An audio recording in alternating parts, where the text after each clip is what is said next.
กราบสวัสดีและสบายดีบ่ว่าFC ฟังไทยและฟังลาวบ่ว่าพ่อแม่อยู่เมืองนอกเมืองนากะยินดีต้อนรับเข้าสู่ส่องบ่าวสัญญาเส้นเก่าเส้นเคยอีกแล้วทุกคนเลยทุกคนหลังจากบ่าวสัญญาลงแต่ผู้กับบริหูข่าวยังนะทุกคนคือเฮาขึ้นผู้แต่วันที่1นะทุกคนวันที่1จนกว่าวันที่11เฮาจังได้ลงมาทุกคนเรื่องน้องอาเบยทุกคนโอ้ยเบิ่งส่องได้ก็มีแต่น้องอาเบยเบิ่งส่องได้ก็มีแต่น้องอาเบยทุกคนแต่บ่าวสัญญาก็จะได้มาแจ้งในคลิปนี้ทุกคนเพราะว่าทั้งผู้ใหญ่ของบ่าวสัญญาเพิ่นได้โทรมาบอกบ่าวสัญญาทุกคนเพิ่นโทรหันโอ้ยทุกคนเลยลายทรายนะแต่ว่าเฮาบ่มีสัญญาณทุกคนเฮาอยู่ทั้งภูเขาลงมาแล้วทุกคนเพราะว่าเฮาไปถ่ายบรรยากาศธรรมชาติกับว่าแมนแล้วก็เฮากับไปอันหาปูหาป้าเพราะได้เลี้ยงขอบเลี้ยงคั่วกับว่าแมนทุกคนเลยเฮาก็ถ่ายคลิปธรรมศาสตร์ไปนะเพิ่นกระโทรหาบ่าวสัญญาโทรไปได้กระโทรบ่ติดโทรไปได้กระโทรบ่ติดนะจนกว่าลงมาถึงปัจจุบันนี้ทุกคนเห็นน้องอาเบยขึ้นซองนั้นซองนี้ซองนี้ซองนั้นเนาะทุกคนเนาะก็คือทั้งน้องเพิ่นก็เว้าเรื่องเฮือนเรื่องชาตินี่แหละทุกคนแต่เฮาก็สิได้มาแจ้ง FC ในคลิปนี้ก็ว่าแมนนะทุกคนก็คือน้องอาเบยว่าอยากขายเฮือนทั้งสองบอสเนาะทุกคนเนาะได้ยินเขาเจ้าเว้ามาเนาะทั้งเอื่อยเพิ่นบอกมาเนาะว่าสิขายเฮือนทั้งสองบอสก็คือบ่าวสัญญาอยากบอกทุกคนเรื่องเฮือนเรื่องซ่านเนาะเฮาก็เว้าตามความจริงแล้วก็ตามผู้ใหญ่ของเฮาบอกมาน้องอาเบยจะขายเฮือนหลังนั้นบ่ได้ทุกคนจะบ่ให้ขายนะเฮือนหลังนั้นเพราะว่าเฮาสร้างขึ้นมาก็คือผลสำเร็จหรือว่าคนที่อยู่สุดท้ายในเรื่องเฮือนก็คือบ่าวสัญญาทุกคนเฮือนหลังนั้นเนาะคือเคสน้องอาเบยเรามาแต่ตำบิดตำบอกว่าแมนนะทุกคนก็คือเคสน้องอาเบยนี่คนที่เข้าผู้ที่1นี่ก็คือเบาหลาทุกคนผู้ที่2นี่ก็เบาพรผู้ที่3นี่ก็บ่าวสัญญาเข้าไปทุกคนแล้วก็สาวบุญบ่าวแซนบ่าวน้อยเข้ามาเนาะยังให้ FC เข้าไปทบทวนเบิ่งหรือว่าเบิ่งคลิปถ่ายมาเนาะว่าไพ่สวยยังแหน่ไพ่สวยยังแหน่เนาะแต่ว่าทั้งเฮือนนี่มีหลายคนสวยทุกคนทั้งเบาลาเนี่ยก็ซื้อมุ่งซื้อไม้ซื้อน่นซื้อนี่ทั้งสาวบุญเพิ่นก็ซื้อไม้แน่ซื้อหินซื้อทรายก็เบิ่งไปในคลิปหั่นแหละทุกคนแล้วก็ทั้งเบาลาสิซอยน้องอาเบยนี่ก็เพราะว่ามันบ่สำเร็จเสร็จสิ้น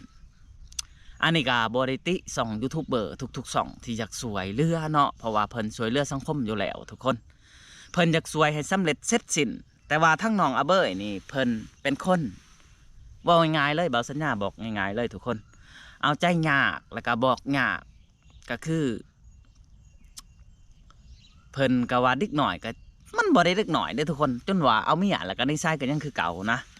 เพิ่นเป็นคนแบบบ่พังความไผเอาแต่ใจคนเดียวแบบนี้บ่พังถอยหอยความของชาวบ้านก็ว่าแม่นนะซาที่บ่าวสัญญาอยู่ตอนถ่ายคลิปนะหั่นทุกคนแล้วก็เบาลาอยากสวยในกะทั้งผู้ใหญ่เบาลากะเฮ็ดยังกะบอกยังบ่ได้เนาะกะเบาลากะผู้ใหญ่เพิ่นกะถอยทุกคนหลังจากนั้นกะทั้งสาวบุญหรือว่าทั้งแม่บุญเข้ามาทุกคนเพิ่นกะสวยน้องเบยไปวักหนึ่งนะเพิ่นกะถอยบาดนี้เพิ่นกะถอยทุกคนจนกว่าบ่าวสัญญาเข้ามาครั้งสุดท้ายบ่าวสัญญาว่าเบิ่งกระเทินว่าเฮ็ดให้น้องเพิ่นเลยสิเฮ็ดให้มันสำเร็จว่าน้องสิเป็นคนดีสิบอกดีหั่นนะทุกคนแต่มันก็บ่ได้นะสำหรับบ่าวสัญญาก็ว่าอดสุดๆเลยนะก็คือบ่าวสัญญาได้เข้าไปกับเฮ็ดเฮือนเฮ็ดซ่านกับบ่ลุงพุ่งพัวทั้งรถถอกรถไถทุกคนทั้งรถไถ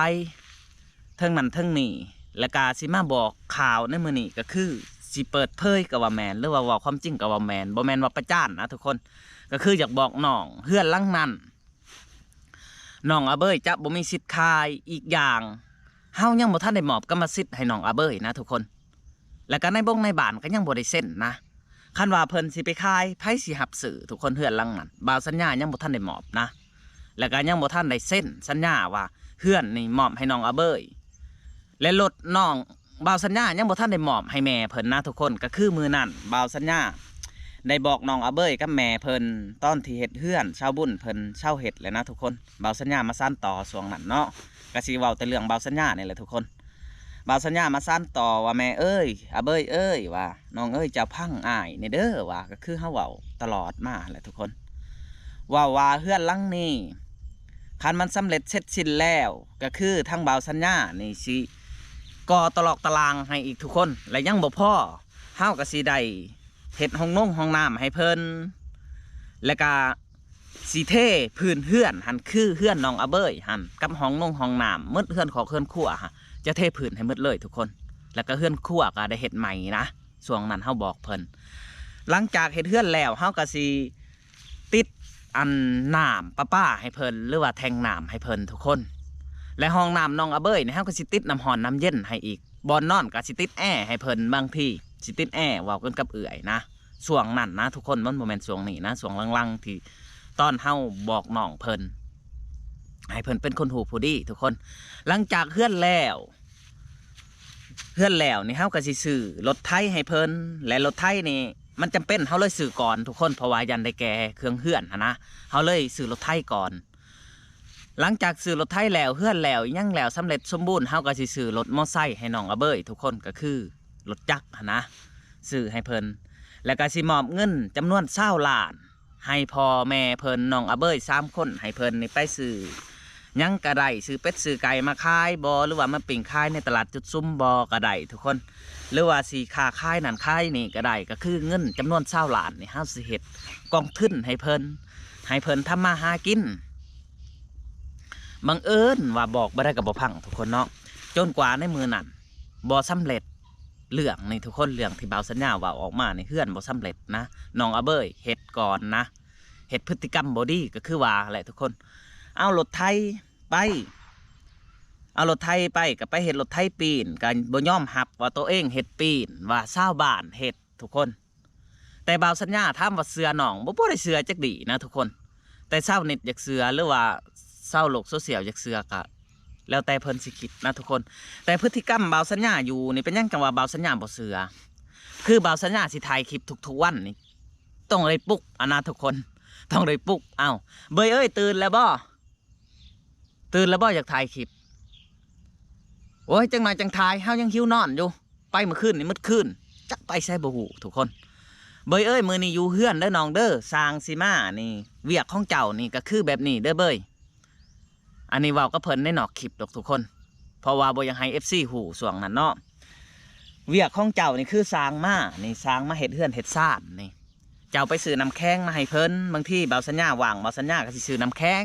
เวลาอ้ายบ่อยู่ก็เจ้าจับไม้จับตอกยืนให้เพิ่นเด้อน้องเด้อเฮือนนี่ก็บ่แม่นเฮือนไผเป็นเฮือนเจ้าบ่เพิ่นว่าเฮือนก็จ้างเข้าแล้วจ้างอีช่างจ้างสร้างหมดแล้วอีช่างก็จ้างสร้างหมดแล้วเฮาอยากเฮ็ดซอยเขาอีช่างเขาอยากเฮ็ดก็เฮ็ดเขาบ่อยากเฮ็ดแล้วก็ยาอ้าวเจ้าคือเว้าแนวนั้นอันนี้ว่ะเฮือนก็เฮือนเจ้าได้ว่ะอ้ายสิถ่ายคลิปสิถ่ายได้พุ่นละเฮาว่างพุ่นละจังถ่ายเฮาบ่ว่างก็บ่ถ่ายเพิ่นว่า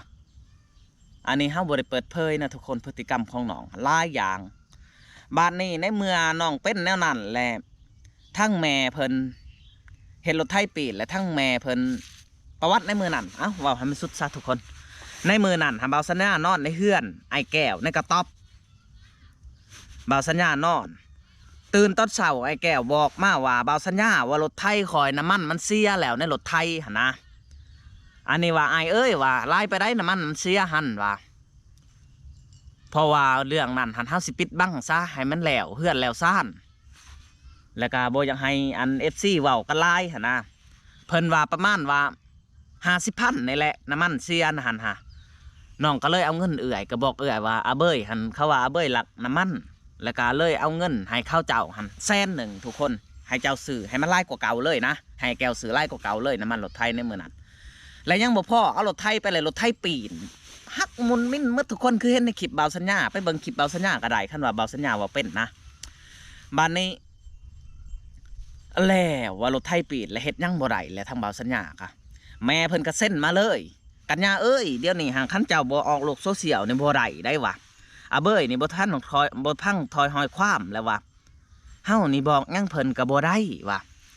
มันบ่พังความแล้วเดี๋ยวนี้พอมันก็มันบ่พังความบอกไปได้กับมันหายมันเอาแต่ใจตัวเองรถถีบก็มันเห็ดมุนมิ่นมด บานนี้ในมือนั่นแหละเฮาว่ามีหลักฐานบ่แม่ว่ามีเพิ่นว่ามีครบหมดนับแต่โซลาร์โซลาร์เซลล์บ่พรสื่อหันนะทุกคนเจาะจิหมด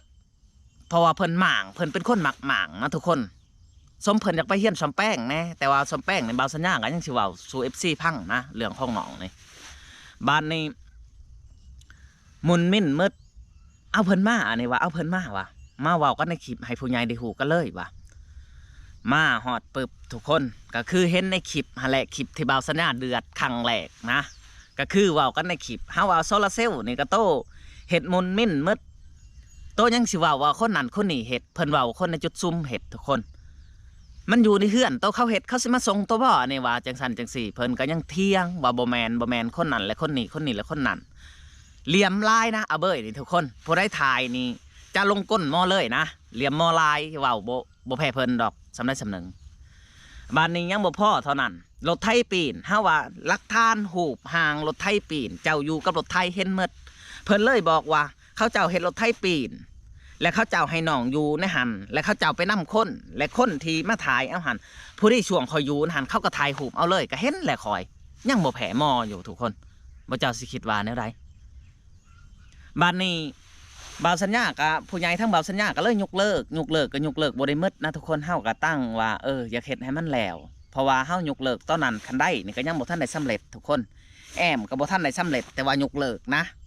บ้านนี้บ่าวสัญญาหันเว้ากับผู้ใหญ่ว่ากระเทินว่ายกเลิกและเฮ็ดให้มันแล้วซะจำนวนในเทิงกองตารางนี่เฮาจะบ่ได้ก่อนะเอื่อยว่ะ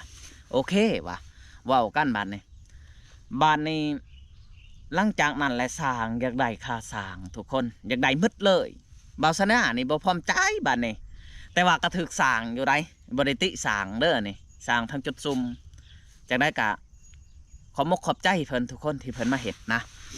เพิ่นว่าบ่าวสัญญาว่าคันบ่ให้ค่าสร้างหมดนี่บ่ได้ได้น้องเอ้ยเพิ่นว่า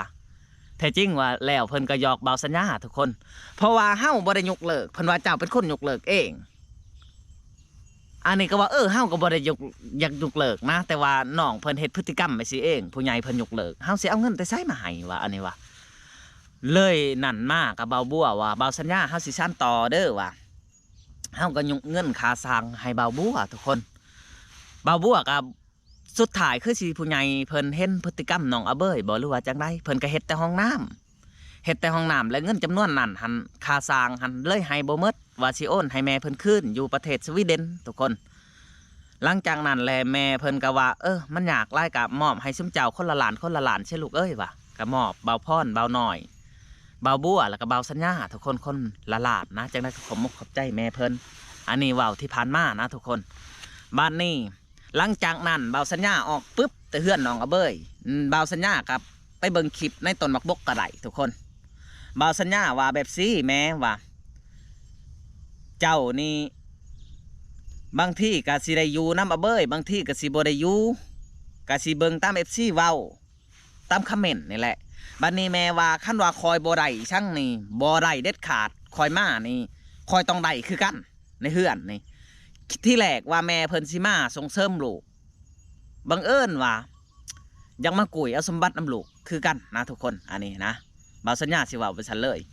บ้านนี้แม่เพิ่นบ่ยอมบ้านนี้บ่ยอมเรื่องเฮือนแล้วก็เรื่องรถนี่คันว่าบ่ให้แม่ส่วนได้ส่วนหนึ่งนี่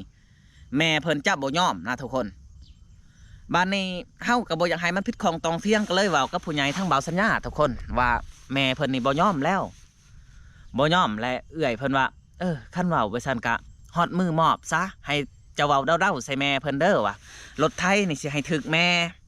เฮือนนี่สิให้ถึกอาเบ้ยว่าให้เว้าเด้าๆบาดฮอดมือมอบเอาพอบงพอบานมาขักแม่จังหมอบก็มาซิดให้และบ่าวสัญญากะโดยเอื่อยว่าเอาตามนั้นก็ได้หลังจากบ่าวสัญญาสิออกไปบ่าวสัญญากะมันดูเดือดแห้งในมือนั่นบ่าวสัญญาสิมอบเงินให้แม่เพิ่นบัดนี้ใช่แม่เพิ่นไปก่อนเพราะว่าแม่เพิ่นพิดกันกับน้องอาเบ้ยดุทุกคนก็เลยถามแม่เพิ่นว่าแม่จะสิกลับบ้านบ่วะก็กลับบ้านและรถไถนี่ขอสิมอบน้ำลังในใบพอบานก็ได้แต่เฮาสิเอารถไถนี่ให้เจ้าไปก่อนให้เจ้าเมื่อและเฮาสิมอบเงินให้เพราะว่าเงินอันคนที่พักเงินให้แม่เพิ่นนี่ล้านป้ายนะทุกคนและเงินเอื่อยนี่สิให้ล้านนึงเป็นช่องล้านป้ายคันเจ้าสิเมื่อในมืออื่นแล้วก็เฮาสิมอบเงินตัวนี้ให้คันเจ้าบ่เมื่อสิอยู่หน้าเบ้ยแล้วเฮาบ่มอบให้แม่เพิ่นก็เลียมลายทุกคน ว่าสิเมื่อเบิ่งรถในคลิปบ่าวสัญญาหันว่าสิเมื่อบ่อื่นกันย่าจังได้ก็สิเมื่อบ่อื่นถามพอเพิ่นก็ว่าสิเมื่อบ่อื่นบ่าวสัญญาก็ลงก้นไปมอบเงิน2 ล้านป้ายให้เพิ่นทุกคนหลังจากมอบแล้วเพิ่นก็บ่มือเพิ่นก็อยู่น้ำน้องอาเบยและบ่าวสัญญาว่ามือได้ขึ้นเฮือนเด้อแม่มือได้ขึ้นเฮือนและให้เจ้าหันบอกบ่าวสัญญาสิมอบกรรมสิทธิ์ให้แต่ละคนนะแบบบ่อยากให้ผิดของตองเที่ยงคือสิยันบ่ได้รถไทยทุกคนหรือว่ายันบ่ได้นั่นในนี่หรือว่าเป็นจังไดฮอดมือขึ้นเบอร์บ่าวสัญญาก็มีนำอาเบยก็ลินโทรศัพท์ Facebook ก็มีและก็เบาหน่อยเบาพรเบาลาอยู่หันเบาบัวก็อยู่หันแต่ห้ามบ่ได้ติยูทูบเบอร์ดอกก็พ่อให้เขาเจ้าโทรมาบอกอันบ่าวสัญญาแน่ว่าแม่อยากเว้านำบ่าวสัญญาแน่อยากให้เพิ่นมาในมือตัดสินหรือว่าในมือขึ้นเฮือนก็บอกเบอร์หน้าเบยก็มีอาเบยก็โทรมาลินเลยก็บอกว่าลูกเอ้ยอายเอ้ยเดี๋ยวนี้เขาสิขึ้นเฮือนน้องและได้เบอร์อื่นหรือว่าทั้งแม่เพิ่นก็เว้าว่ากันย่าเอ้ยว่าเขาสิขึ้นเฮือนแล้วให้เจ้ามาเด้อก็พ่อบอกอันนี้บ่บอกเลยโดยที่ขึ้นเฮือนบ่ได้บอกบ่าวสัญญาทุกคนเพราะฉะนั้นแล้วส้มเพิ่นขึ้นเฮือนแล้วก็อาละวาดในคลิปบ่าวบัวบ่าวสัญญาก็เบิ่งอยู่ว่าไผก็บ่ซวยอันนั้นอันนี้เงินก็บ่ได้จังซั่นจังซี่คิดว่าขึ้นเฮือนสิได้เงินเพิ่นเว้าไปในคลิปบ่าวบัวบ้านนี้ยังบ่พอเท่านั้นทุกคนเอารถไถเมื่อบ้านเอารถไถมาบ้านหน้ากอมว่ารถไถนี่จะบ่คายเพิ่นว่าเพิ่นสิไปเฮ็ดอยู่ครัวกินคันคายนี่เอาในบงในบ้านหรือว่าเอาไผกระไดไปจับโหลดน้ำจับเลยอยู่บ้านหน้ากอมเพิ่นเว้าไปซั่นนะทุกคนเรื่องรถไถแต่ว่าเฮาเล่าประวัติออกมาหมดนั่นนี่เล่าประวัติซุมเพิ่นออกมาหมดก่อนจังสิบอกทุกคนเพราะว่ารถไถเฮายังบ่ทันได้มอบกรรมสิทธิ์เฮาเว้าเพียงแต่เท่านี้ว่าสิมอบให้เจ้าพ่อได้ให้เพิ่นอุ่นใจนะทุกคนว่าสิมอบให้ไผกันในมือนั่นและพ่อบ้านมอบให้สิบอกพ่อบ้านจดแต้มขักแม่แต่เพิ่นก็เอารถไถเมื่อและบังเอิญว่าไปขายรถไถถิ่มทุกคนอันนี้บ่าวสัญญายังบ่ทันได้เว้าหมดนะทุกคนในจังหวะเอารถไถไปขายเพิ่นบอกในคลิปเองไปเบิ่งคลิปบ่าวสัญญาก็ได้ทุกคนเพิ่นว่าคันว่าขายรถไถนี่เพิ่นว่าให้นำไปจับรถก็ได้หรือว่านำไปเบิ่งอยู่อันหน้าหินกอมอยู่แขวงขมวนก็ได้ทุกคนบ่าวสัญญาว่าโอ้ยแม่คันเจ้าดีบ่นำไปปานนั้นก็ได้ให้เจ้าเฮ็ดอยู่โคกินโลดว่ะบัดนี้ยังบ่พอเท่านั้นเอารถไถไปขายทุกคนทั้งน้องอาเบยนี่ก็อาละวาดทั้งเฮือนทั้งซ่านเรื่องนั้นเรื่องนี้แล้วก็โทรมาหาบ่าวสัญญาว่าจะขายเฮือนบัดนี้จมอยากขายเฮือนจังซั่นจังซี่เฮาว่าเฮือนหันมันบ่แม่นซิโตเฮือนหันแม่นอยู่หลายคนเฮ็ดก็ว่าแม่นแต่ทั้งบ่าวสัญญาถามว่าเฮ็ดคนเดียวบ่ทุกคนก็บ่ได้มันมีหลายช่องก็คือว่าแหละเขาไปเบิ่งในคลิปแต่ถามว่าคนที่มืดหลายกว่าหมู่ในเฮือนหลังนั้นทุกคนคือผู้ใหญ่ทั้งบ่าวสัญญาเด้อคันบ่เชื่อให้ FC ไปเบิ่งคลิปคันว่าทั้งบ่าวลาออกเพิ่นก็ซื้อใหม่ส่วนนึงคันทั้งชาวบุญออกเพิ่นก็เฮ็ดส่วนนึงเพิ่นก็ตั้งแต่เช้าเด้อทุกคนตั้งแต่เช้าเจอละคือขั้นบ่าวสัญญาบอกไปสั้นต่อกระเช้าก็จะยืนอยู่หันนะจะยืนอยู่หันเพราะฉะนั้นแล้วเงินในเฮือนลังนั้นบ่าวสัญญาผู้ใหญ่ทั้งบ่าวสัญญาไล่กว่าเป็นคนออกเบิ่งคลิปนี้ให้จบทุกคนเบิ่งคลิปนี้ให้จบก่อนนะและผู้ใหญ่ทั้งบ่าวสัญญานี่โทรมาบอกบ่าวสัญญาในเมื่อน้องอยากคายเฮือนในปัจจุบันนี่ว่าลักเงินลักค่ำในบ่าวสัญญาจะบ่ยุ่งเกี่ยวเฮาบ่ฮู้ทุกคนแต่ยังสิเว้าอีกเรื่องหนึ่งก่อนทุกคนให้มันจบซะเรื่องอาเบยนี่เนาะกระเทินว่าเพิ่นเปิดโป้งว่าเข้าเบาพรจังสันจังซี่คนแบบสันแบบซี่ทั้งเข้าเบาลาบอดี้จังสันจังซี่ทั้งทีดีนี่น้องอาเบยบอดี้เองทุกคนหลังจากนั้นทั้งแม่หักเพิ่นอยู่สหรัฐโทรมาแต่ห้ามบริเอ่ยชื่อเสียงเรียงนามทุกคนโทรมาว่าเบาสัญญาว่าอันนี้จังได้กะขอโทษนะแม่ลายๆสิเว้าเรื่องอาเบยเลยพฤติกรรมของน้องบ้านนี้เพิ่นว่าอยากให้ไปเฮียนซ้อมแป้งจังสันจังสี่เฮาอยากบอกแม่เพิ่นว่าบอกบ่ไรดอกน้องนี่อยากให้ไปเฮียนอยู่ปากเซ่ไผในเห็นทุกคนไปเฮียนอยู่ปากเซ่ไปบังเอิญว่าไป2 วัน3 วันไปโกงเอาเงินของเขาเจ้า3 ล้าน4 ล้านแล้วก็ปบนี่นะแต่เรื่องนี้หันขั้น FC อยากขู่บ่าวสัญญายังสิเฮ็ดคลิปให้พังอยู่เพราะว่าเฮาเว้ากับคนอันที่บอลเพิ่นไปอยู่เลยนะปบนี่เอาเงินเขาเจ้าแล้วก็ปบนี่ทุกคนพฤติกรรมหันปบมาคือเก่าเห็นบ่ที่บ่ได้ไปเฮียนซ้อมแป้งหันนี่แหละพฤติกรรมของน้องแต่เรื่องที่ผ่านมานี่เขาเจ้าว่าหลักเงินหลักค่ำหรือว่างัดหันงัดนี่อันนี้บ่าวสัญญาเสือบ่าวพรเด้อทุกคนเสือบ่าวพรจับบ่ตัวบ่าวพรเพิ่นเฮ็ดซ่องมาแต่ผลแต่ผีเพิ่นบ่เคยตัวไผแล้วก็บ่เคยโกงไผนะอันนี้คือเสือบ่าวพรเลยบ่าวสัญญาเสือหลังจากนั้นแล ผู้ใหญ่ทั้งบ่าวสัญญานี่โทรมาหาบ่าวสัญญาทุกคนโทรมาเรื่องเฮือนเรื่องซ่านนี่แหละบ่าวสัญญาก็บ่อยากยุ่งเกี่ยวคิดว่าเฮ็ดแล้วและสิแล้วแต่มันบ่แล้วนะในเมื่อน้องเพิ่นจะคายผู้ใหญ่บ่ให้คายผู้ใหญ่ว่าเรื่องเฮือนเรื่องซ่านนี่คันว่าน้องอยากอยู่นี่อยู่สำใดก็อยู่ได้ทุกคนก็คือขอที่ดีเนาะนี่เพิ่นอยากเฮ็ดอยากสร้างเพิ่นเฮ็ดนู่นเฮ็ดนี่เฮ็ดหยังก็อย่าจนเข้าสัวลูกสัวหลานก็อยู่ได้เรื่องเฮือนหลังนั้นแต่ว่าน้องสิไปคายนี่จะคายบ่ได้ทุกคนจะคายบ่ได้เฮ็ดไม่ได้ก็คายบ่ได้คันว่าน้องอาเบ้ยบ่อยากได้เฮือนหลังนั้นแท้บ่าวสัญญาก็สิถามทั้งผู้ใหญ่และก็สิถามทั้งหลายๆส่องเพราะว่าเฮาเป็นคนสุดท้ายทุกคนเฮือนหลังนั้นมอบให้คนที่อยากได้หรือว่าอยากเฮ็ดอยากสร้างคนที่ทุกข์ยากบริเวณจุดซุ่มทุกคนหรือว่าบริเวณแถวนั้นก็ได้แถวใดก็ได้คนที่ทุกข์ยากที่อยากได้มอบให้คนนั้นซะคันว่าแต่ละส่องหรือว่าผู้ใหญ่แต่ละทานที่ช่วยเขามาบ่พร้อมหรือว่าเฮ็ดไปได้กะเฮาก็ยังมีส่วนนั้นส่วนนี้บ่าวสัญญาสิไปมอบไปสั่นแบบ4บ่ได้หรือว่าแบบสั่นบ่ได้แบบ4บ่ได้แล้วก็เฮาก็สิถามทั้งหลายๆ2คือเก่าทุกคนมันยากหลายเฮือนหลังนั้นคันว่าน้องอาเบ้ยเฮ็ดไปได้ก็อยู่บ่ได้เฮ็ดไปได้ก็บ่อยู่บ่ได้ก็คือคอที่ดีที่บ่ผิดของต้องเถียงกันในโลกโซเชียลแล้วก็ในนู่นในนี่ทุกคนคือเฮือนหลังนั้นบ่าวสัญญา1ยังยกเป็นห้องก้านบานหรือว่าห้องก้านจุดซุ่มหรือว่ายังยกให้ผู้อำนวยหรือว่าผู้ปกครองในจุดซุ่มซะทุกคนคือห้องก้านบานบ่หรือว่าเพิ่นอยากเฮ็ดห้องก้านยังก็แล้วแต่ในจุดซุ่มยกเป็นส่วนร่วมของจุดซุ่มซะทุกคนเฮือนหลังนั้นนะแต่ว่าด้วยที่น้องอาเบ้ยไปคายนี่ผู้ใหญ่ทั้งบ่าวสัญญาจะบ่ให้คายนะทุกคนเฮือนหลังนั้นแต่ขั้นว่าน้องเพิ่นอยากกลับไปอยู่มุงเก่าก็ยินดีทุกคนบ่าวสัญญาก็บ่ได้ว่าหยังแต่บ่าวสัญญาผู้ใหญ่ทั้งบ่าวสัญญาบ่พอใจที่เพิ่นเว้าออกคลิปมาว่าอยากคายใน2บ่บดนะทุกคนนี่จะบ่ให้คายเฮือนหลังนั้นแต่ว่าบ่าวสัญญายังสิขึ้นไปนะสิขึ้นไปสิทาเบิ่งความคืบหน้าของซุมเพิ่นก่อนทุกคนว่าสิเฮ็ดจังไดเฮือนหลังนั้นหั่นถามว่าบ่าวสัญญาหมดลายบ่ทุกคนให้บ่าวสัญญาให้ FC ไปเบิ่งคลิปก็ได้คือทุกสิ่งทุกอย่างมันยังบ่ได้ยื่นนะทุกคนเฮือนหลังนั้นนะบ่าวสัญญาสร้างจนกว่าแล้วจนกว่าน้องได้นอนปัจจุบันนี่หลังจากน้องได้นอนแล้วไผก็ว่าผู้นั้นก็ว่าออกลายผู้นี้ก็ว่าออกลายคันบ่าวสัญญาเอาสมุดมาหรือว่าเอาปึ้มมาเนี่ยปึ้มอยู่เฮือนผู้ทุกคนอันนี้เฮากำลังลงมาแต่ผู้นะ FC สิเห็นว่าบ่าวสัญญาออกลายสำใดมันตกอยู่ในเฮือนนี่สำหรับแต่เฮือนนี่บ่าวสัญญาชาติที่บ่ผิดนะทุกคนเว้าเรื่องเฮือนบ่ได้เว้าเรื่องรถไถบ่ได้เว้าเรื่องข้าวเรื่องน้ำบ่ได้เว้าซื้อซื้อได้นะทุกคน65ล้านในเฮือนฮะและก็เป็นเงินแม่จากประเทศสวีเดนนี่เงินบาทนี่ไปจ้างค่าสร้างใน20,000 บาทนะทุกคนเฮือนหลังนั้นนะคันไล่นุ่นไล่นี่หันแห้งลายทุกคนเว้าเรื่องรถทอกรถไถซื้อนั่นซื้อนี่ซื้อดอกซื้อได้ซื้อนั่นซื้อนี่เฮายังบ่ได้ร่วมหมดนะเพราะว่าเฮาจะแยกแยงนะในบัญชีของบ่าวสัญญาจะจดไว้ในปึ้ม